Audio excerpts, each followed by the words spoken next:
마가복음 6장 14절부터 29절 말씀까지 한 절씩 보겠습니다. 이에 예수의 이름이 드러난지라 헤롯 왕이 듣고 이르되 이는 세례 요한이 죽은 자 가운데서 살아났도다. 그러므로 이런 능력이 그 속에서 일어났느니라 하고 어떤 이는 그가 엘리야라 하고 또 어떤 이는 그가 선지자니 예수 선지자 중에 하나와 같다 하되 헤롯은 듣고 이르되 내가 목벤 요한 그가 살아났다 하더라. 전에 헤롯이 자기가 동생 빌립의 아내 헤로디아에게 잠깐 이르고 이 여자를 위하여 사람을 보내어 요한을 잡아 고개 가두었으니 이는 요한이 헤롯에게 말하되 동생의 아내를 취한 것이 옳지 않다 하였음이라. 헤롯이 요한을 어렵고 거룩한 사람으로 알고 두려워하여 보호하며 또 그의 말을 들을 때에 크게 번민을 하면서도 달갑게 들음이르라. 마침 기회가 좋음을 왔으니 곧 헤롯이 자기 생일에 대제사장과 천부장들과 갈릴리의 유대인들로부터 잔치하였으되 헤로디아의 딸이 친히 들어와 춤을 추어 헤롯과 그와 함께 앉은 자들을 기쁘게 한지라. 왕이 그 소녀에게 이르되 무엇이든지 내가 원하는 것을 내게 구하라 내가 주리라 하고 또 맹세하기를 무엇인지 내가 내게 구하면 내 나라의 절반까지라도 주리라 하거늘 그가 나가서 그 어머니에게 말하되 내가 무엇을 구하리이까? 그 어머니가 이르되 세례 요한의 머리를 구하라 하니 그가 곧 왕에게 급히 들어가 구하여 이르되 세례 요한의 머리를 손에 얹어 곧 내게 주기를 원하노라 하니 왕이 심히 근심하나 자기가 맹세한 것과 그 앉은 자들로 인하여 그를 거절할 수 없는지라. 왕이 곧 시위원을 보내어 요한의 머리를 가져오라 하니 그 사람이 나가 옥에서 요한의 목베어 그 머리를 소반에 얹어다가 소녀에게 주니 소녀가 이것을 그 어머니에게 주니라. 요한의 제자들이 듣고 와서 시체를 가져다가 장사합니다. 아멘. 같이 우리 주위 분들과 인사를 나눌 건데요. 저는 영화를 보거나 또 어떤 소설을 보면 해피엔딩을 좋아합니다. 슬프게 끝나거나 막연하게 끝나는 것은 굉장히 찝찝하죠. 우리의 인생도 해피엔딩이 됐으면 좋겠어요. 그래서 우리의 삶은 해피엔딩입니다 라는 인사말로 한번 인사하도록 할까요? 지금도 여러분들은 해피하시죠? 해피하십니까? 대답하기가 좀 어려운 것 같은데요. 저 말이 단어가 해피라고 하는 단어가 어려워서 대답을 못 하시는 건지, 여러분이 삶이 어려워서 대답을 못 하시는 건지, 저 단어가 어렵다고 생각하겠습니다. 행복하시죠? 네. 얼마 전 작년에 어떤 기관에서 조사를 해봤는데요. 우리나라 사람들이 어디에서 가장 큰 행복을 얻는가 라고 했을 때에 어디에서 가장 큰 행복을 얻을까요? 가족이요. 가족이요. 예, 가족보다 더 센 게 나왔습니다. 어디라고요? 월급 받을 때래요. 월급 받을 때, 인사할 때, 통계를 반려견 협회, 국가에서 운영하는 반려견 협회에서 했는데요. 그곳에서 실제적으로 몇 %가 반려견으로 통하여 회피하냐 하면 60%래, 60%. 반려견과 함께 하는 반려동물이 자기에게 자기와의 관계 가운데 행복을 주는 것이 1순위였고요. 키우는 사람인 경우죠? 반려견을 키우는 사람들에게 조사를 한 거죠. 그래서 보면 2018년 이제 반려동물 보유 현황 해가지고 현황과 국가 의식 조사 했는데요. 그곳에서 우리나라 3명 중에 1명이 반려동물을 키우고 행복을 느끼는 1순위가 반려동물, 두 번째가 가족, 세 번째가 여행이래요. 그래서 옛날처럼 잘못된 것을 개죽음 당했다라든지 하는 것은 이제는 통하지 않는 시대인 것 같습니다. 실제로 반려동물이 죽었을 때에 개가 죽었을 때라든지 할 때에 그냥 옛날처럼 막 그렇게 버리는 것이 아니라 직접 묻어주는 경우가 한 40%, 그리고 장례 의식을 치르는 뭡니까? 그 치르는 그곳에 맡기는 데가 한 20%, 25% 정도가 되고요. 또는 병원에 맡기는 경우도 그렇게 있대. 이제는 함부로 그 동물의 시체 사체를 버리는 것이 아닌 것 같고, 제일 많이 키우는 게 우리가 알고 있는 것처럼 개, 두 번째가 고양이, 세 번째가 건우야 뭐겠니? 어디 갔어요? 세 번째가 새예요. 저도 옛날에 고양이를 키운 적이 있었는데 이 고양이를 저희 집에서 다른 사람한테 팔아버렸어요. 그때 제가 맨날 동안 이불을 둘러쓰고 학교 갔다 오면 그냥 이불을 둘러쓰고 막 운 적이 있는데요. 야, 한 생명, 이 미물이라고 하는 생명에 대한 애착감도 굉장히 크더라고요. 그래서 작은 생명 하나라도 우리가 그 목숨, 그 생명을 함부로 할 수 없는 게 사실인 것 같아요. 이건 단순히 생명이 얼마나 귀하냐의 문제가 아니라 하나님께서 이 모든 것을 하나님의 계획 가운데에 하나님의 질서 가운데 만들었기 때문에 그렇습니다. 하물며 하나님께서 자기 형상으로 만든 사람은 이 모든 질서 가운데 얼마나 중요한 위치를 차지하겠습니까? 그래서 성경에서는 한 생명이 온 천하와도 바꿀 수가 없다. 그래서 사람이 만일 온 천하를 얻고도 자기 목숨을 잃으면 무슨 소용이 있겠느냐라고 하시면서 목숨의 귀한 것을 말씀을 하고 있습니다.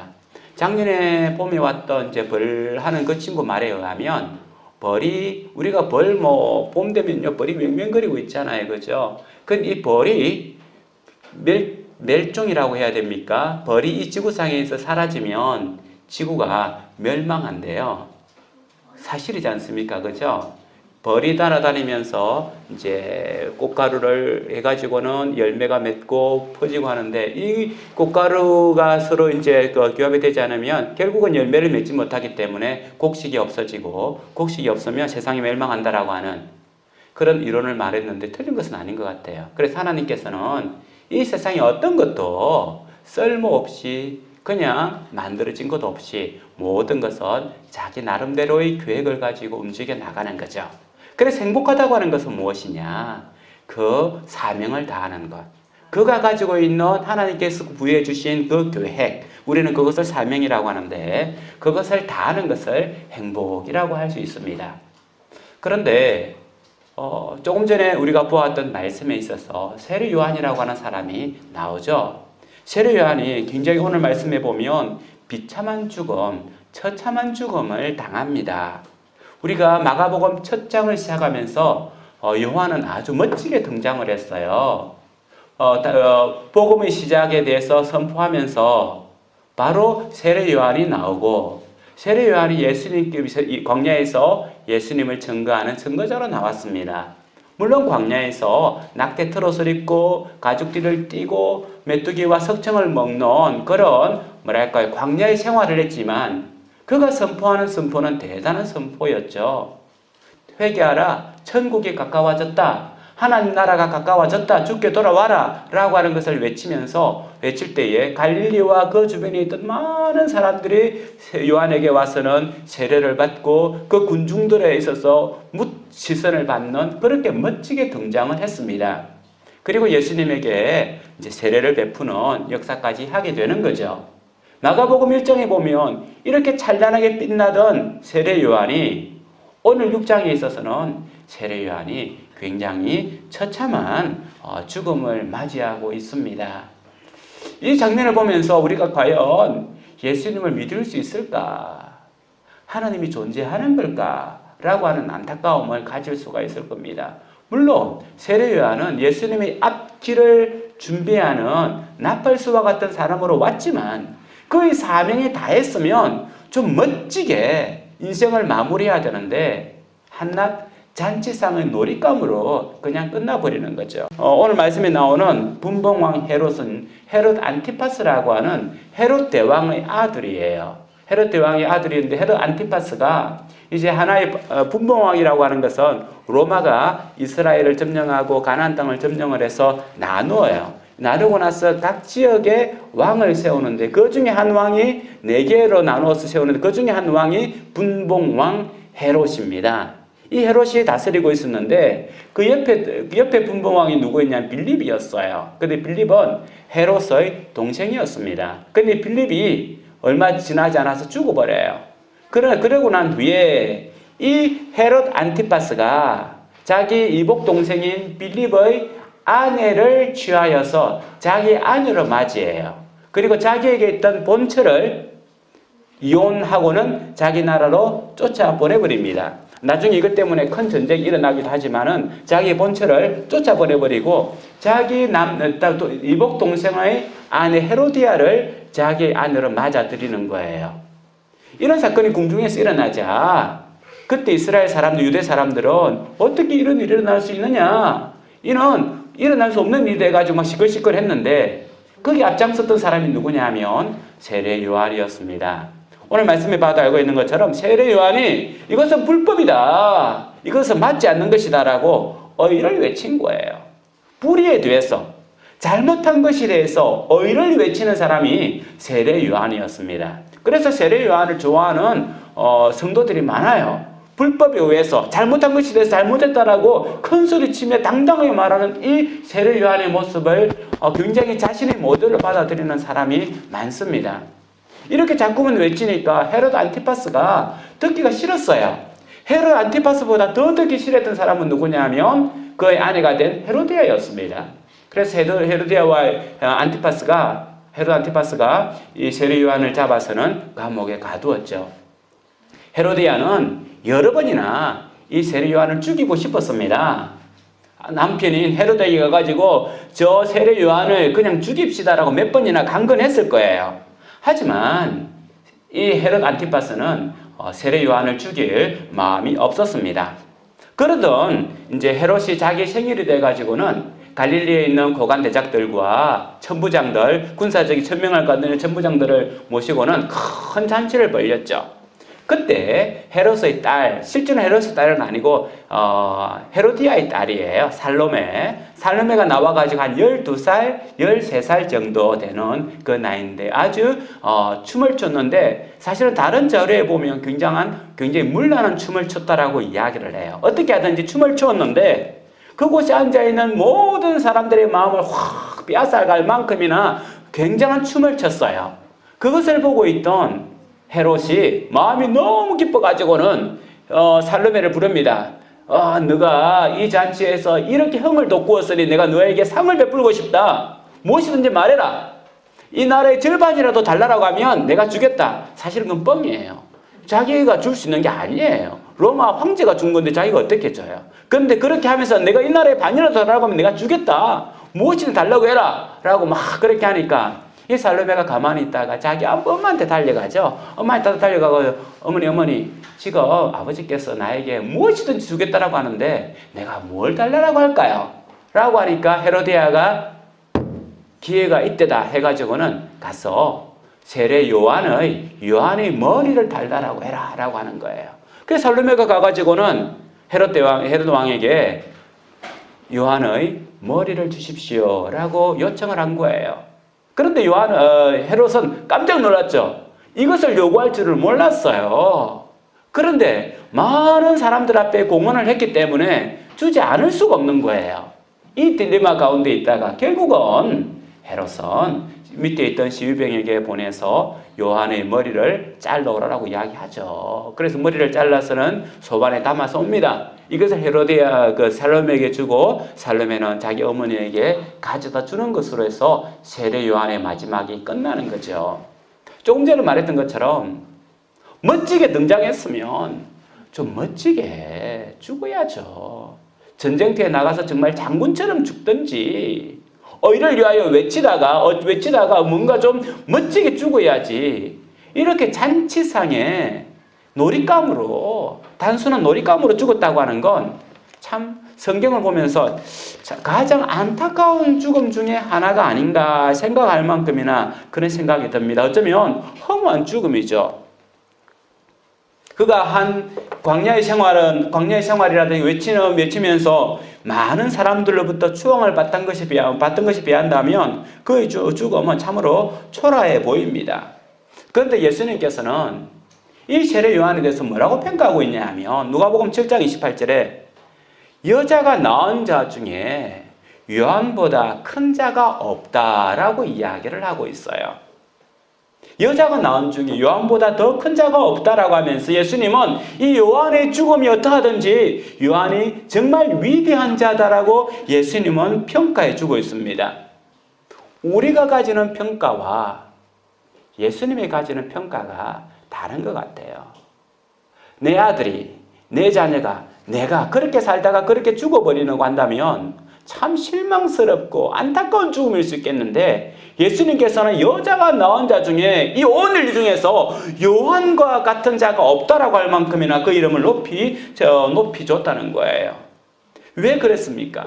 히브리서 11장에 보면 요한과 같이 죽은 사람에 대해서 이렇게 기록하고 있습니다. 히브리서 11장 13절에 이 사람들은 다 믿음을 따라 죽었으며 약속을 받지 못하였으되 그것들을 멀리서 보고 환영하며 또 땅에서는 외국인과 나그네임을 증언하였으니 그들이 이같이 말하는 것은 자기들이 본향 찾는 자임을 나타냄이라. 그들이 나온 바 본향을 생각하였더라면 돌아갈 기회가 있었으려니와 찾아볼 있으면 16절 같이 읽겠습니다. 시작. 그들이 이제는 더 나은 본향을 사모하니 곧 하늘에 있는 것이라. 이러므로 하나님이 그들의 하나님이라 일컬음 받으심을 부끄러워하지 아니하시고 그를 위하여 한 성을 예비하셨느니라. 세례 요한과 같은 사람들의 죽음을 성경에서는 뭐라고 이야기하고 있냐면 믿음을 따라 죽었다라고 표현하고 있어요. 믿음을 따라 죽었다. 이게 사실은 가장 복된 죽음이 아닐까요? 믿음을 따라 죽는 것.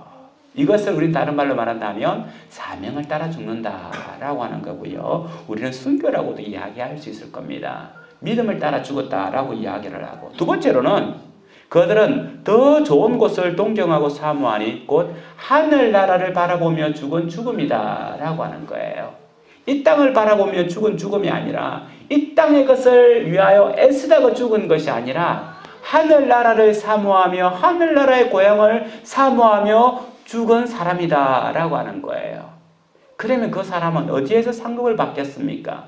이 땅을 바라보며 살아간 사람에게서는 이 땅으로부터 상급을 받겠지만 하늘나라를 바라보며 살아가는 그 사람에게는 하늘나라의 상급이 있다는 거예요. 이 땅에 있는 금과 은은 독이 쓸고 병충해 먹어서 사라지지만 하늘 곳간에 있는 것은 어느 누구도 없애야 하지 못하는 가장 영광스러운 것이라는 겁니다.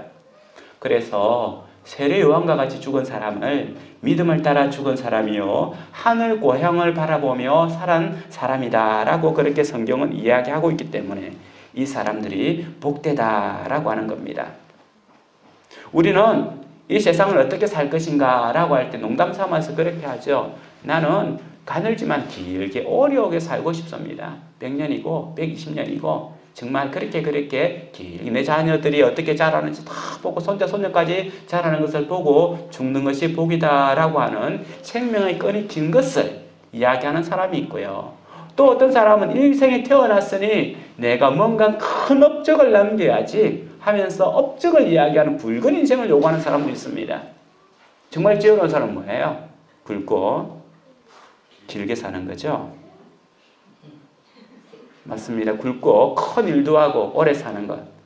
복될 수 있어요. 그런데 정말 그것이 행복하냐라고 하는 것은 아니라 처음에 말씀을 드렸던 것처럼 사명을 따라 사는 사람, 그에게 주어진 목적을 따라 하나님께서 만드신 이 질서 가운데 살아가는 사람이 정말 복되다고 하는 거죠.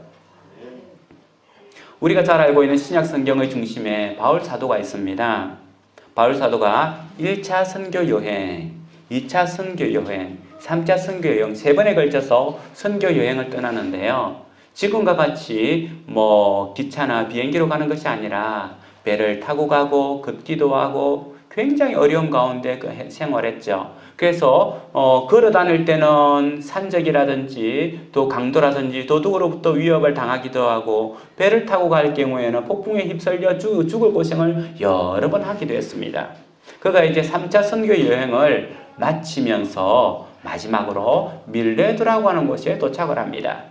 원래는 그가 에베소에 가고 싶었는데, 성경에 나오는 에베소 교회에 가고 싶었는데 에베소에 들릴 시간이 없었어요. 오순절에는 예루살렘까지 가야 되기 때문에 에베소에 들릴 시간이 없어서 밀레도에 머물면서 에베소에 있는 장로님들을 불러 모읍니다.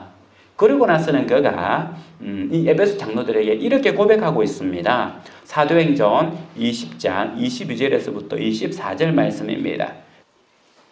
같이 한번 읽어볼까요? 시작. 보라, 이제 나는 성령에 매여 예루살렘으로 가는데 거기서 무슨 일을 당할는지 알지 못하노라. 오직 성령이 각 성에서 내게 증언하여 결박과 환난이 나를 기다린다 하시나, 내가 달려갈 길과 주 예수께 받은 사명,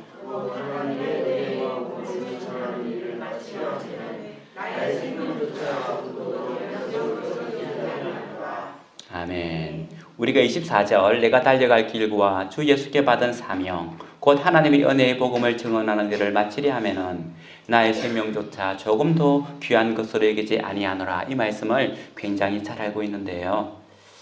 이 말씀을 전하는 바울 사도의 심정은 어땠을까요? 이제 우리가 사도행전을 쭉 살펴보면 이 바울 사도의 마음이 읽혀져요. 이 한 구절만 딱 보면은 힘이 있는 말씀 같지만 이 말씀의 배경에 있는 바울 사도의 마음을 살펴볼 필요가 있어요. 조금 전에 말했던 것처럼 에베소에 가보고 싶었습니다. 에베소는 3년 동안 말씀을 가르친 그가 정말 믿음의 씨앗을 온전히 했던 곳이 에베소하고 고린도 교회였어요. 그런데 에베소에 들리면 보고 싶은 사람들이 얼마나 많았겠습니까? 그런데 에베소에 들리지 못하고 지금 급하게 예루살렘으로 올라가게 되는데, 그가 예루살렘에 올라가기 전 23절에 오직 성령이 각 성에서 내게 증언하여 뭐라고 하냐면 결박과 환난이 나를 기다린다. 예루살렘에 올라가면 결박과 환난이 나를 기다린다는 거예요. 예루살렘에 가면 많은 사람들이 선교사라서 환영하면서 정말 당신은 큰 일을 하였습니다 하면서 환영하는 것이 아니라 예루살렘에 올라가면 결박과 환난이 기다린다는 거예요. 그런데 이것은 그냥 가는 게 아니라 성령에 이끌림받아 가는 거예요. 여러분, 성령에 이끌림받아 가면 좀 좋은 일만 생겨야 되는 게 아닌가요? 우리가 기도하면 뭔가 하늘문이 열리면서 우리의 필요한 것이 다 채워져야만 그게 맞는 것 아닌가요? 우리가 기도하면 아픈 병이 낫고 어려운 경제가 풀리고 막힌 담이 무너져서 평화가 찾아오는 그런 것이 열려야 되는 게 아닌가요? 그런데 바울 사도는 성령에 매여 성령에 이끌려 성령의 지시함을 따라서 지금 예루살렘으로 가는데, 예루살렘에서 기다리고 있는 것은 환영 파티가 아니라는 겁니다. 많은 사람들이 박수치면서 좋아하는 그런 장소가 아니라는 거예요. 환난과 핍박이 기다리고 있다는 겁니다. 그러면서 뭐라고 합니까? 내가 달려갈 길과 주 예수께 받은 사명 곧 하나님의 은혜의 복음을 증언하는 일을 마치려면은 내가 가서 핍박을 당하고 환난을 당하고 생명까지 내어준다 할지라도 나는 예루살렘으로 올라가리라. 그런 거예요. 그런다 할지라도 나는 예루살렘으로 올라가리라. 그 전에 두루에서도 사람들이 성령에 감동돼서 뭐라고 이야기하냐면 21장 4절에 두루에서 머물렀을 때도 바울들어 예루살렘에 들어가지 마시십시오 라고 그렇게 성령의 감동을 받아서 지금 바울이 올라가면 잡힌다라고 하는 것을 다른 사람들에게 보여줬어요. 그러니까 그 사람들이 올라가지 마십시오라고 이야기를 해요. 이 다음 가이사라에 도착을 하는데 이제는 밀레도에서 가이사라에 도착을 해요. 가이사라에 도착했을 때에 어떤 선지자가 와가지고는 허리 띠를 가지고는 자기 손과 발을 묶고 나서는 뭐라고 이야기하냐면 이 띠의 주인이 예루살렘에 올라가면 이와 같이 붙잡혀 갈 것입니다 라고 이야기를 해요. 선지자 아가부가 그렇게 이야기를 해요. 그렇게 했더니만 그것을 지켜보고 있던 많은 사람들이 바울 사도를 보고 가지 말라고 이야기합니다. 특별히 여기에 보면 우리도 가지 말라고 말렸다라고 이야기해요. 우리다라고 하는 것은 사도행전에서 누가와 그리고 같이 선교여행을 하고 있는 실라와 바울 사도에 가장 가까이 있는 사람들도 올라가지 마시십시오. 예루살렘에 가면 당신이 죽는다고 합니다. 붙잡힌다고 합니다. 라고 이야기를 해요. 그럼에도 불구하고 조금 전에 뭐라고 이야기합니까? 그럼에도 불구하고 예수 그리스도께서 나에게 주신 이 사명을 다하기 위해서는 목숨조차라도 조금 더 아까운 것으로 여기지 아니한다라고 하면서 예루살렘으로 올라가는 거죠. 그래서 에베소 장로님들과 더불어서 목을 끌어안고 막 우는 장면이 20장 뒤에 막 나와요. 죽으러 가는 길, 다시는 보지 못하는 그 길로 가는 바울을 그렇게 환송하는 거죠. 에베소와 두로와 가이사랴 등에서 예루살렘에 올라가면 바울이 큰 고난을 당할 거라고 이야기했음에도 불구하고 바울 사도는 조금 전에 말했던 것처럼 바울이 대답해 여러분이 어찌하여 울어 내 마음을 상하게 하느냐 나는 주 예수 이름을 위하여 결박당할 뿐 아니라 예루살렘에서 죽을 것도 각오하였노라. 결박당하는 것뿐만 아니라 죽을 것도 각오하였다 라고 이야기를 하는 거예요. 왜 그렇습니까? 달려갈 길과 주 예수께 받은 사명 곧 하나님의 은혜의 복음을 증언하는 일을 마치려 하면 나의 생명조차 조금 더 귀한 것으로 여기지 않는 그의 사명에 앞서는 삶이었다는 거죠. 그것이 바로 바울 사도가 살아가는 이유였죠. 우리는 이 사람들을 하늘 소망을 바라보고 하는 사람들이다 라고 이야기하고 믿음을 따라 사명을 따라 살아가는 사람들이다 라고 이야기합니다. 예수님의 죽음도 처참한 죽음이었습니다. 로마에서 가장 악한 사람이 매달려 죽는 그 십자가에 예수님께서 매달려 죽었습니다. 나무에 매달려 죽는 것은 저주받은 사람이 죽는 거였습니다. 그래서 유대 백성들이 볼 때는 저주받은 것이요 로마 받은 사람들이 볼 때는 가장 힘없는 사람의 죽음이 예수 그리스도의 죽음이었습니다. 사람이 당할 수 있는 가장 비참한 죽음을 예수님께서 당한 것이죠. 어이없는 죽음이었습니다. 한데 이 죽음이 인류를 구원하는 죽음이었고 우리를 구원하는 죽음이었습니다. 사랑하는 성도 여러분, 그리스도인들은 사명을 따라 사는 사람들입니다. 이 땅을 바라보며 사는 것이 아니라 하늘 소망을 바라보고 살아가는 사람들입니다. 그럼에도 불구하고 우리가 그러면 어떻게 살아가야 될 것인가? 어떻게 사명을 위하여 살아가야 될 것인가? 첫 번째 우리는 주님께 집중해야 합니다. 주님의 말씀에 집중해야 합니다. 다른 말로 말한다면 양다리를 걸치면 안 된다는 거죠. 양다리를 걸치면 안 된다는 겁니다. 오늘 성경 말씀을 한 군데 찾아보겠는데요. 마가복음 6장 19절과 20절 말씀을 찾아보겠습니다. 같이 읽어보겠습니다. 시작. 헤로디아가 요한을 원수로 여겨 죽이고자 하였으되 하지 못한 것은 헤롯이 요한을 의롭고 거룩한 사람으로 알고 두려워하여 보호하며 또 그의 말을 들을 때에 크게 번민을 하면서도 달갑게 들음이르라. 이 말씀을 보면 19절과 20절 말씀을 보면 헤로디아는 굉장히 나쁜 사람이고 헤롯은 굉장히 좋은 사람이죠. 그렇게 안 보여요? 헤로디아는 요한을 여러 번 죽이려고 합니다.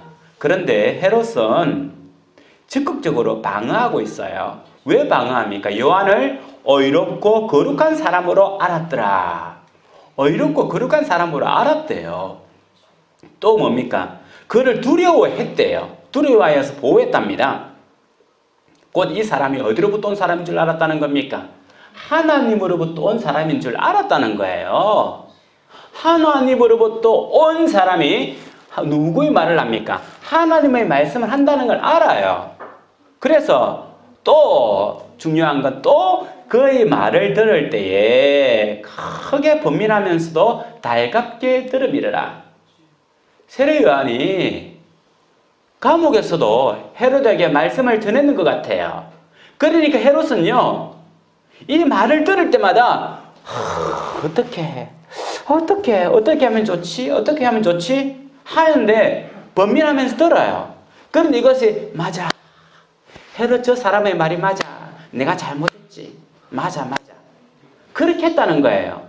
번민하면서도 그것을 달갑게 드렸더라. 맞아. 동의하고 긍정했다는 겁니다. 그런데 헤롯은 여기까지예요. 세례 요한이 하나님으로부터 온 사람인 것을 알았고, 그가 하는 말이 자기의 말이 아니라 하나님의 말인 것을 알았고, 그래서 그에게 말을 할 때마다 가슴이 찔리면서 맞아. 그렇게 살아야지. 그렇게 해야지. 우리 모습하고 똑같다는 거예요. 설교를 듣고 말씀을 읽을 때마다 맞아. 그리스도인들이 그렇게 살아야지. 살아야지 하는데 나는 그렇게 안 산다는 거예요. 세례 요한의 말을 들은 헤롯의 모습이 바로 말씀에 대하 들으면서 고민하고 번민하며 듣지만, 달갑게 들었지만 전혀 변화가 일어나지 않은 것. 이것은요, 헤롯의 모습이 아니라 이 시대 살아가고 있는, 이 땅에 살아가고 있는 모든 그리스도인들의 모습이고요, 여러분과 저의 모습입니다. 특별히 가진 자들의 모습이에요. 예를 들면 가진 자들이, 예를 들면 높은 직위에 있고 높은 자리에 있는 사람이 나는 예수님을 믿습니다라고 한다면 우리는 박수 치잖아요. 이야, 저분도 예수님을 믿어. 그분이 또 예배에 참석하면 이야, 저분도 예배 참석하는가 봐. 굉장히 우상화됩니다. 그런데 우리 어르신들이 와서 예배드리고 찬양하고 주님을 고백할 때 누가 야, 저분도 예수님 믿어, 놀라워 하지 않는다는 거죠. 이 땅에서요, 예수님 믿는 것도 차별이 있어요. 가진 사람들, 권세 있는 자들이 예수님을 조금만 믿어도요, 엄청 잘 믿는 것 같고, 우리 성도님들과 같이 가진 것이 없는 사람이 이만큼 믿어도요, 눈 하나 깜짝하지 않는 것이 이 세대라는 겁니다. 연예인이요, 식사에서 연예인이 한두 마디 하는 고백에 대해서는 막 찬사를 보내고, 연예인이 와가지고 간증을 하면 정말 다 받아들이면서도 힘이 없는 사람들이 예수 그리스도를 믿는 그 순수한 고백에 대해서는 어느 누구도 귀를 기울이지 않는다는 거죠. 이 세상 예수님 믿는 것도 가진 자들이 예수님 믿기가 쉬워요. 가지지 못한 자들이 예수님 믿기가 너무 어려워요. 누군가가 내가 믿는 이 믿음을 확증해 주지 않거든요.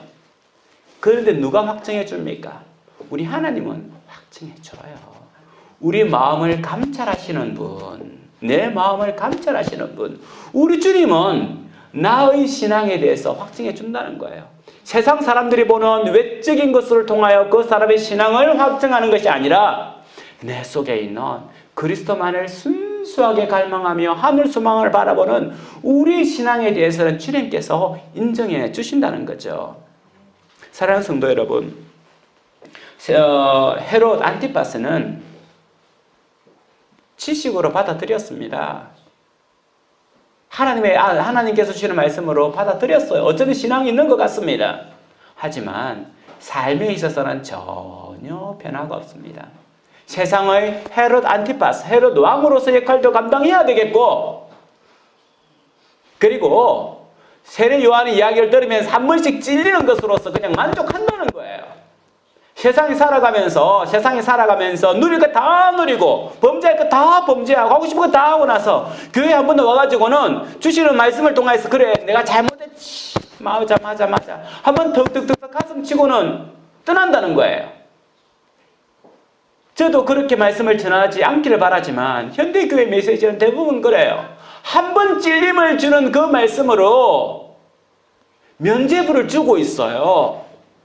교회 가서 목사님이 전해주시는 말씀을 들으면서 그래, 내가 지난주에 그 잘못을 했지, 그래 맞아, 한 번 찔림을 받는 이것이 면죄부가 된다는 거예요. 그러면서 다음 주 그 다음 주도 똑같이 살아갑니다. 면죄부가 아니에요. 설교는 면죄부가 아니에요. 변화를 요구하는 겁니다.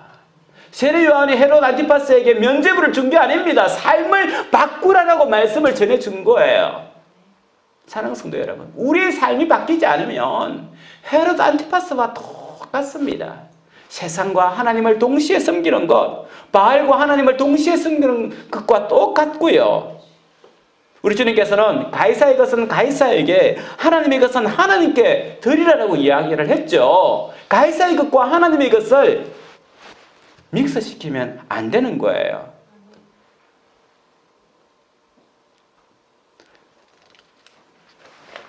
우리가 바라는 것이, 바울 사도가 이렇게 고백했습니다. 만일 그리스도 안에서 우리가 바라는 것이 다만 이 세상의 삶뿐이면 모든 사람 가운데 우리가 더욱 불쌍한 자로다.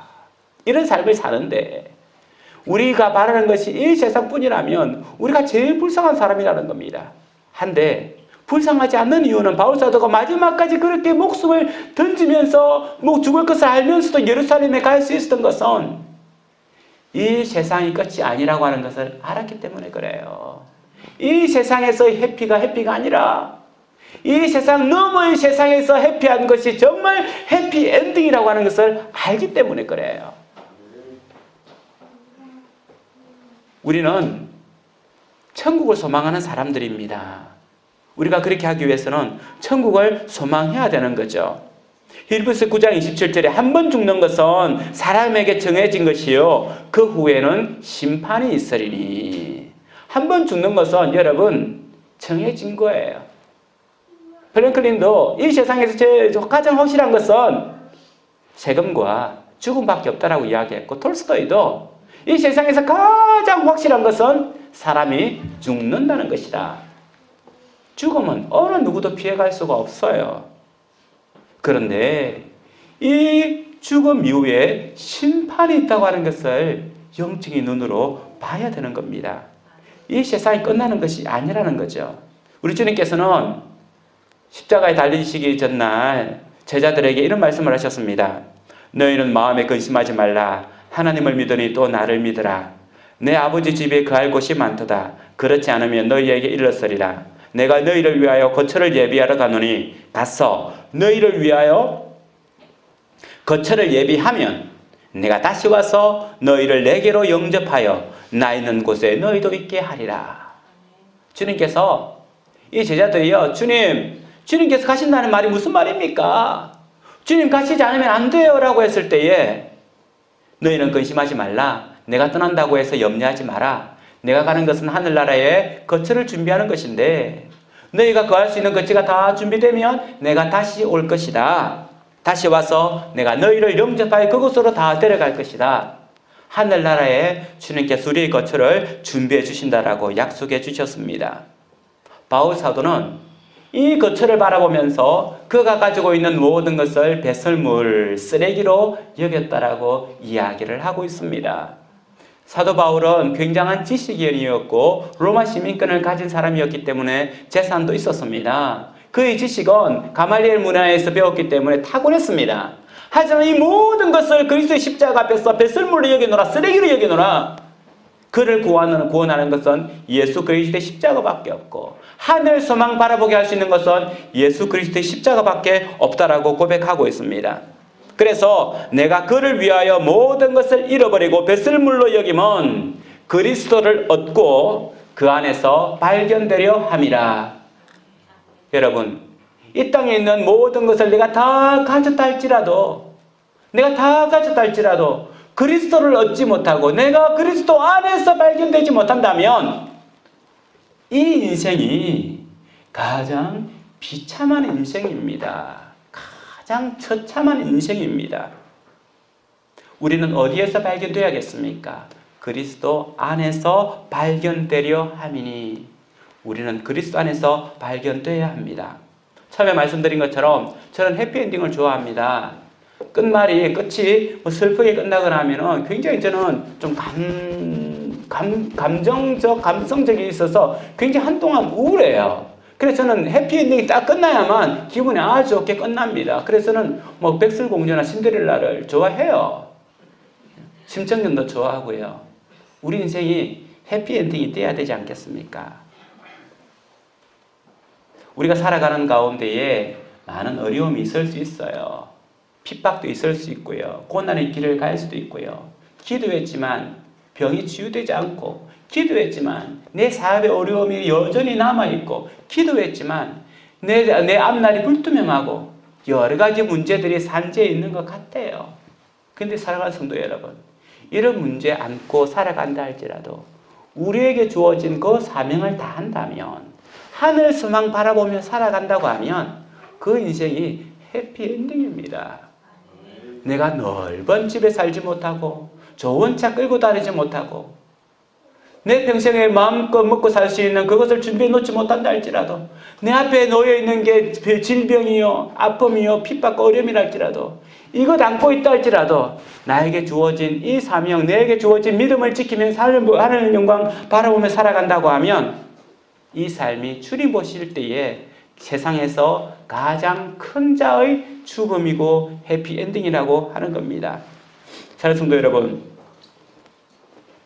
세례 요한은 세상에서 볼 때는 결코 해피엔딩이 아니라 비참한 인생입니다.